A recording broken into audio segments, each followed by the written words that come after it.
Curious about how GfR solutions protect critical infrastructure from GNSS threats? In this episode, we'll reveal the technical details behind our advanced detection services that combine AI with both space and ground assets.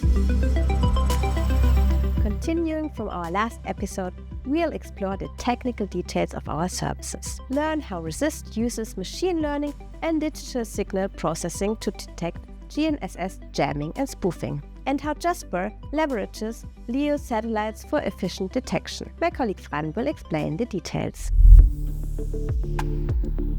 My name is Fran Gallardo. I work for GfR as a systems engineer and a GNSS engineer, and I'm currently working in the RESIST and JASP-R projects. So the physical principles are based on two main points. One is the usage of artificial intelligence, and the other one is the usage of space and ground assets.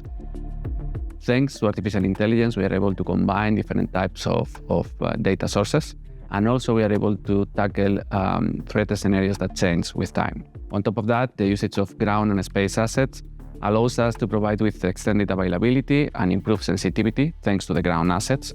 And thanks to the space assets, we are able to really provide with extended geographical coverage for the service. So we are currently offering two types of services. One is called RESIST and the other one is called JASP-R.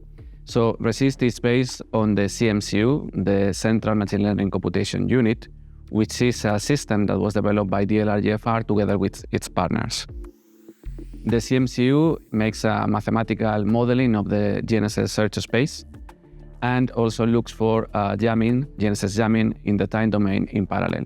What we do is we take all these features coming from the mathematical modeling and the jamming detection, and we inject those into machine learning algorithms.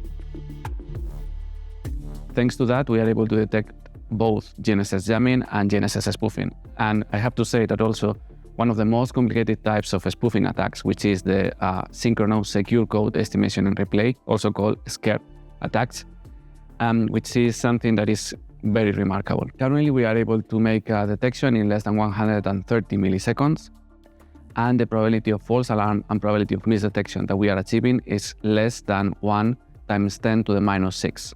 Those results are very remarkable. This is, let's say, the high-end solution we have, RESIST and the CMCU, but we also have the JASP-R solution. JASP-R is a solution that is based on simpler metrics, so it's less computationally intense than RESIST, and it's only based on satellites. What we do is we are looking into the subtle effects that spoofing and jamming attacks from ground have on existing LEO satellites.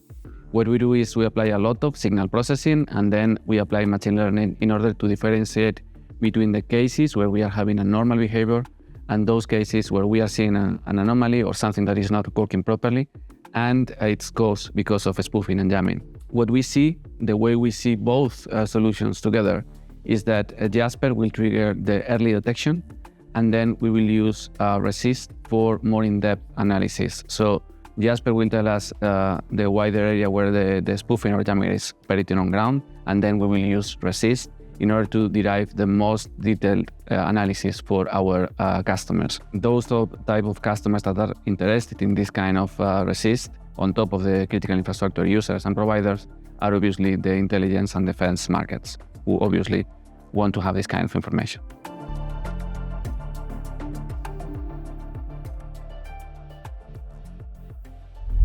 Thank you, Fran.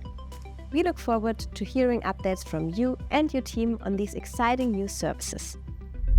Our next episode will be a special one, and I won't spoil the surprise. Just know it's definitely worth tuning in for. Until then, keep reaching for the stars.